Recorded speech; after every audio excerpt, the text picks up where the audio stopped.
दूसरा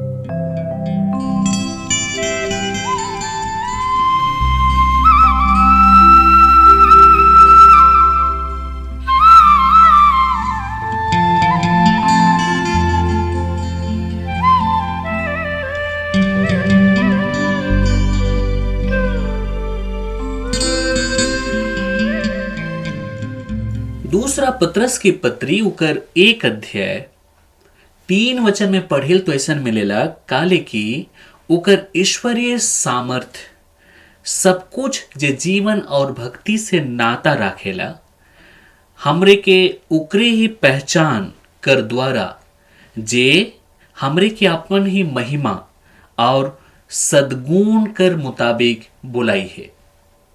4 वचन के हो ध्यान से सुनो जेठिन लिखला है जेकर द्वारा वो हमरे के बहुमूल्य कीमती और ढेर ही बड़का करार दे है ताकि इस सोप कर द्वारा तोहरे उस सड़ाहट से छूट के जे संसार कर बुरी अभिलाषा कर कारण हो गया ईश्वरीय स्वभाव ईश्वर कर स्वभाव में सहभागी हुई जावा।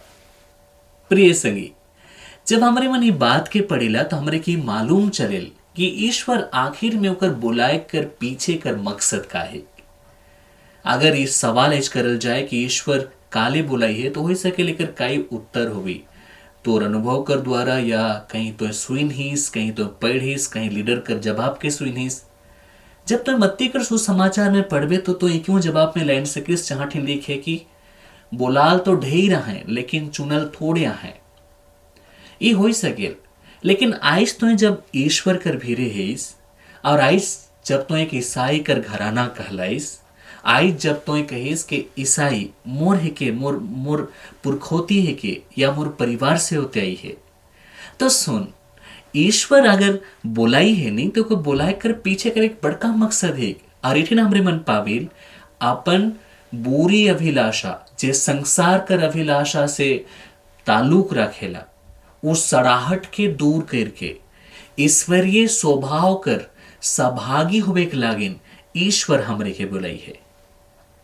आज तो ईश्वर कर भीरे काले हिस और वो का चाहेल का सिर्फ इतना ही कि हमरे के हाँ चंगाई कर पावे के एक विश्वास करे के एक उद्धार पावे के क्या सिर्फ यही है या सिर्फ हमारे ईश्वर से सिर्फ मांगब और देवी का सिर्फ यही है कि नहीं एक बड़का मकसद है और मकसद ये है कि मैं पहले सेवक बनबू इससे पहले कि मैं कोनो पास्टर बनबू कोनो बिशप बनबू या बड़का प्रचारक बनबू पहला ओकर बुलाए कर मकसद है मोर स्वभाव के ईश्वरीय स्वभाव में बदले ईश्वर से लागिन बुलाई है।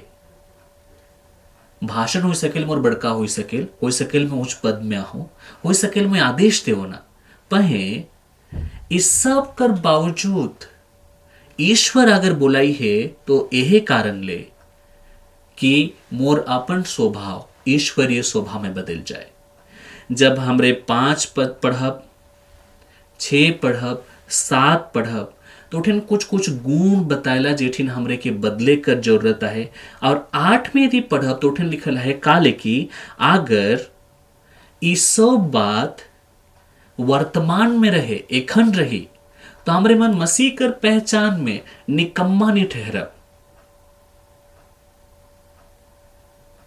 हमरे मसीह कर पहचान में देखब दिखब हमरे के आदमी मन जानबे कि हाँ ये वास्तव में यीशु कर बोलाल आदमी है के। आज कई जन सिर्फ ढोंग रचेन कि उमन पास्टर है कहें बड़का बड़का वक्ता है कहें लेकिन जब समय आवेल तो उमन का रूप कुछ और दिसेला जे बिल्कुल सही ना लगे। हमरे के ईश्वर गो यही ले बुलाई है कि हमरे अपन इस सड़ाहट स्वभाव के दूर करके बदल के ईश्वर कर स्वभाव कर सहभागी होवे के लागिन ही ईश्वर हमरे के बुलाई है। और जब इकर हमरे मन अंतिम पढ़ब 11 वचन तो उठिन मिलेला कि अगर हमरे मन अपन स्वभाव के बदल के ईश्वर कर स्वभाव में सहभागी आही तो लिखल है कि हमरे बड़का ही आनंद कर साथ ईश्वर कर राइज में प्रवेश करब बड़ा ही आदर कर साथ ईश्वर कर राइज में प्रवेश करब। हमरे के कितना सोचे चाहिए ईश्वर हमरे के सेले बुलाई है कि हमरे को ऊपर विश्वास करब, अपन स्वभाव के बदले के लागिन, उकर स्वभाव में ईश्वरीय स्वभाव के सहभागी हुए के लागिन, ताकि हमरे उकर राइज में बड़का ही आदर कर साथ में प्रवेश करब। ईश्वर से लागिन हमरे के बुलाई है।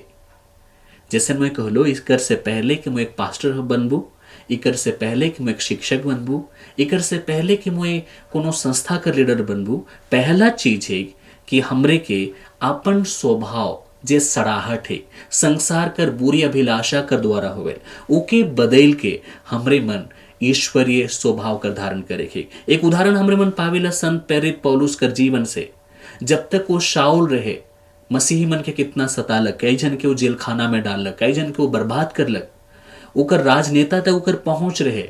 वो पिलातूस और हाकिम मन से लेटर बनाई के कि वो क्रिश्चियन मन के या मसीह मन के सताई, वो सब कुछ बनाई चुई के रहे, आदेशों ले चुई के रहे।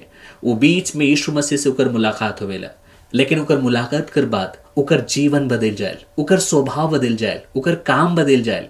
दूसरा कुरंथी 11:11 के पढ़ब तो उठन लिखल है, मोर जैसन चाल चला जैसन कि मैं मसीह कर जैसन चलो ना। कितना बढ़िया बात है कि नहीं। ईश्वर कर बुलाए कर पीछे कर मकसद यही है, हमर स्वभाव के बदल के अपन स्वभाव के ईश्वर कर अनुरूप कर देवे, ओकर सहभागी में हुई जाए, ओकर मकसद यही है। ईश्वर और एक आशीष देवे। आमीन।